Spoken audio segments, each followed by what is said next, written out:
porté l'idée que certaines communes font tout pour qu'il n'y ait pas de logements sociaux.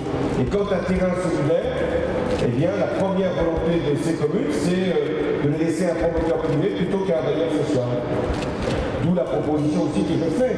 Eh bien, l'État mettrait à disposition gratuitement ces terrains auprès des collectivités locales pour qu'il y ait une construction qui soit engagée par ces collectivités. Si on continue à dire aux collectivités, l'État a des terrains, mais va vous les vendre très cher pour que vous fassiez du logement social pas cher, ça ne marchera jamais.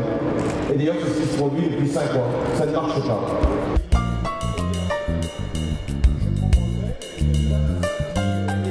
Il y a un grand problème qui est l'accès des jeunes au logement.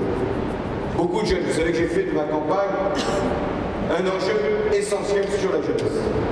C'est une grande cause. Si nous voulons que la génération qui arrive puisse être autonome, il faut bien qu'elle accède à un logement. C'est la première condition. Nous devons faire en sorte que celles et ceux qui gardent des logements sans les mettre sur le marché puissent être incités à le faire par une taxe dont le produit irait justement vers les cautions solidaires pour les jeunes. Il y a des solutions qui peuvent marcher. Mettre des terrains qui appartiennent à l'État à la disposition des collectivités locales, c'est quand même pas hors de portée. Ça peut se faire dès le lendemain de l'élection. Après, il faudra faire les chantiers et mettre les logements à disposition.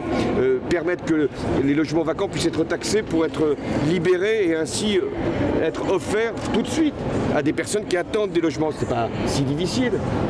Taxer aussi ceux qui retiennent des terrains qui devraient être bâtis et qui ne le sont pas parce que les propriétaires ne les cèdent pas.